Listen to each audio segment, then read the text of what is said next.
Hello दोस्तों, blood clotting एक silent killer है। क्या आप जानते हैं कि एक लंबी सी फ्लाइट जिस पर आप कई घंटे तक एक जगह पर बैठे रहते हैं वो भी आपकी मृत्यु का कारण हो सकता है?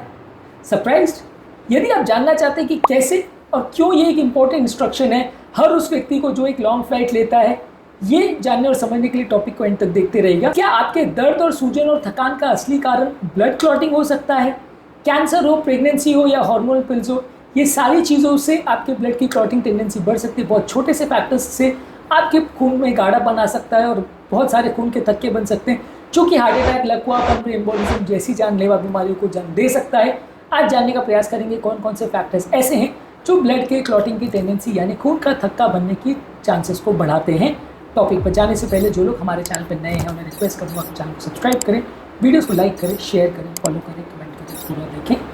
टॉपिक के मिड में मैं आपको कुछ इंटरेस्टिंग ट्रिविया और साइंटिफिक फैक्ट्स बताऊंगा हमारे ट्रिविया सेक्शन में, जो आपका ध्यान भी आकर्षित करेंगे, आपको ज्ञान भी देंगे और हैरान भी करेंगे। और यदि आप टॉपिक पे मेरे साथ एंड तक बने रहते हैं तो कुछ इंपॉर्टेंट प्रैक्टिकल यूटिलिटी के पॉइंट्स बताऊंगा जो इस टॉपिक से मिली हुई इन्फॉर्मेशन को आपकी जान बचाने के लिए उपयोगी बना पाएंगे।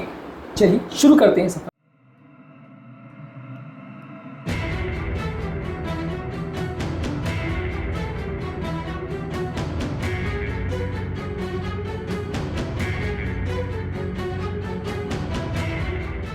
सबसे पहले ये समझने की ज़रूरत है कि ब्लड क्लॉट होता क्या है। ब्लड क्लॉट बेसिकली खून का थक्का को बोलते हैं, यानी कि अगर ब्लड ऐसी कंडीशन में जहाँ पे वो लिक्विड है और इजीली बह रहा है वहाँ से वो सॉलिड स्टेट में आ जाता है, यानी गाढ़ा हो जाता है, जम जाता है, तो उस कंडीशन को ब्लड क्लॉट बोलते हैं। ब्लड क्लॉटिंग का बेसिकली मतलब ये है कि वो एक जगह पर ब्लड का बहाव को रोक सकता है।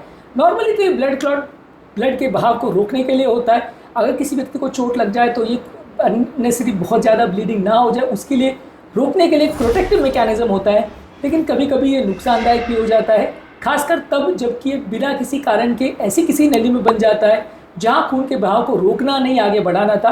और ऐसे केस में आता है हार्ट अटैक, लकवा या पल्मोनरी एम्बोलिज्म, जो कि अपने आप में सारी ही जानलेवा कंडीशन है। किस नली में क्लॉट है और कितना बड़ा क्लॉट है और कितनी देर तक क्लॉट रहता है, ये हिसाब से लोगों की मृत्यु का टाइम और पेशेंट का मृत्यु होने के चांसेस का निर्धारण होता है। तो समझने की ज़रूरत है कि कौन कौन से कारण से ये क्लॉटिंग टेंडेंसी बढ़ती है।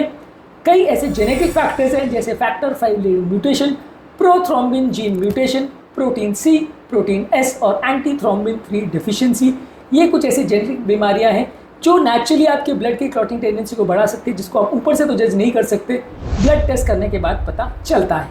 कुछ ऐसी क्रॉनिक बीमारियाँ हैं जैसे कैंसर, खासकर कि पैनक्रियाज का, ब्रेन का और लंग्स का cancer, heart failure, inflammatory bowel disease जैसे क्रॉन्स डिजीज और अल्सरेटिव कोलाइटिस, नेफ्रोटिक सिंड्रोम जो कि किडनी की बीमारी है जहाँ किडनी में बहुत ज़्यादा प्रोटीन क्षमता है। ये ऐसी बीमारियाँ हैं जहाँ पे ब्लड की क्लॉटिंग टेंडेंसी बढ़ती है। इसके अलावा कई ऐसे इन्फेक्शन जैसे कोविड-19 जो बॉडी का इन्फ्लेमेशन और क्लॉटिंग टेंडेंसी को बढ़ाता है, और सेप्सिस जो कि ब्लड के क्लॉटिंग टेंडेंसी को इन्फेक्शन की वजह से बढ़ाता है। ये सारी ऐसी कंडीशन है जहाँ ब्लड की क्लॉटिंग ज़्यादा देखने को मिलती है। कुछ मेडिसिन रिलेटेड चीज़ें जैसे हार्मोनल थेरेपी यानी ओरल कॉन्ट्रासेप्टिव पिल, खासकर एस्ट्रोजन वाली थेरेपी, उससे भी क्लॉटिंग बढ़ सकती है। मेनोपॉज यानी मासिक आना रुकने के बाद जब फीमेल्स को हार्मोन रिप्लेसमेंट थेरेपी दी जाती है तो उससे भी क्लॉटिंग टेंडेंसी बढ़ सकती है। कुछ कैंसर की थेरेपी से क्लॉटिंग बढ़ सकती है और एरिथ्रोपोइटिन और कीमोथेरेपी की कुछ दवाइयों से भी क्लॉटिंग की टेंडेंसी बढ़ सकती है। इस लिस्ट को आगे कंटिन्यू करेंगे, लेकिन वहाँ तक जाने से पहले जैसा कि मैंने आपको बोला था, हम ट्रिविया सेक्शन में इस बीमारी से संबंधित कुछ इंपॉर्टेंट फैक्ट्स आपको बताएंगे, कुछ साइंटिफिक, एपिडेमियोलॉजिकल और हिस्टोरिकल फैक्ट्स आपको बताएंगे जो आपका ध्यान भी आकर्षित करेंगे, आपको ज्ञान भी देंगे और आपको हैरान भी करेंगे। चलिए ट्रिविया सेक्शन में आते हैं।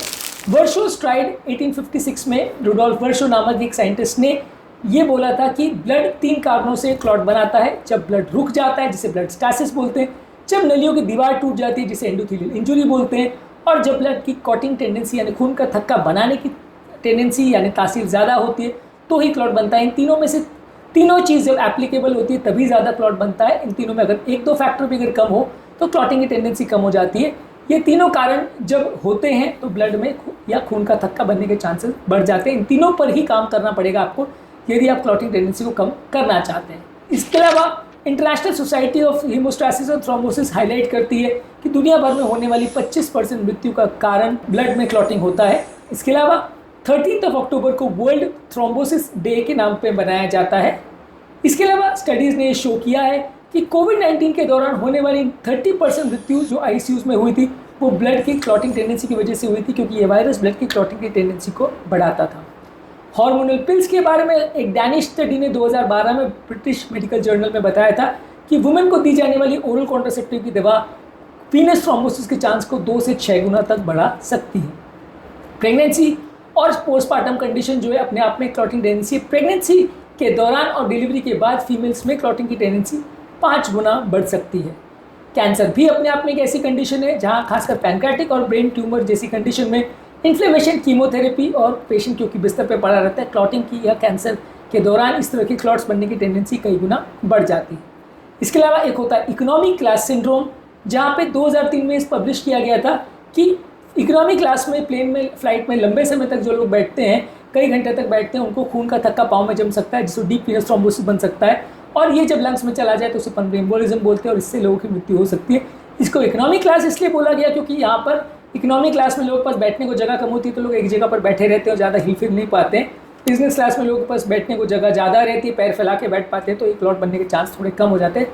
चलने फिरने के लिए भी वहाँ पे थोड़ी जगह ज़्यादा रहती है, इसलिए इसको इकोनॉमी क्लास बोला था। ऑब्वियसली इसका पैसे से कोई लेना देना नहीं है, ये स्पेस से और लोगों की एक जगह पर बैठे रहने की जो टेंडेंसी है पाँव को लटका के, उससे इसका लेना देना है।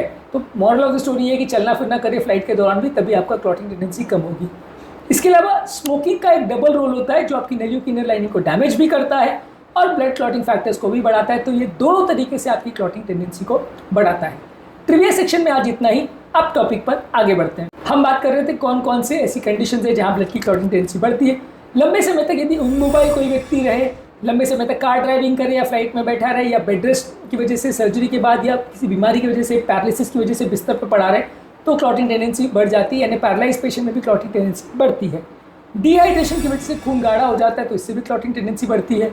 मोटापे की वजह से पाँव की नसों में प्रेशर पड़ता है तो भी क्लॉटिंग की टेंडेंसी बढ़ती है।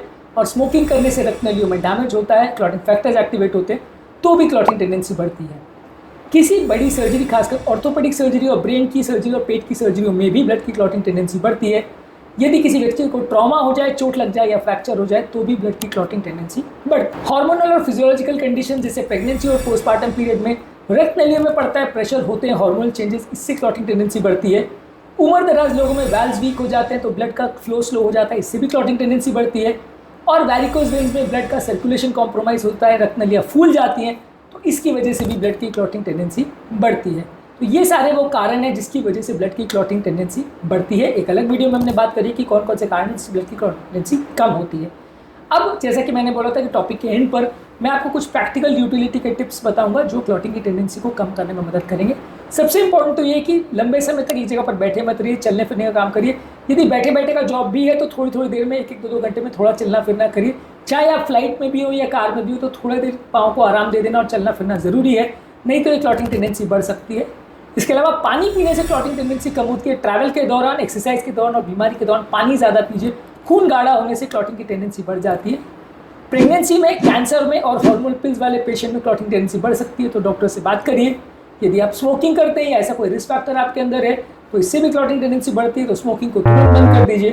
क्लॉटिंग के क्या लक्षण होते हैं उसके बारे में जानना, समझना, उनको पहचानना ज़रूरी है तो ही आपकी क्लॉटिंग की टेंडेंसी कम हो। आज इस वीडियो में जो हमने आपको जानकारी दी वो किसी की ज़िंदगी बचा सकती है, तो इस वीडियो को लोगों के साथ ज़रूर शेयर करें। आज की जानकारी किसी की जान बचा सकती है, इसलिए इस वीडियो को लोगों के साथ शेयर करें।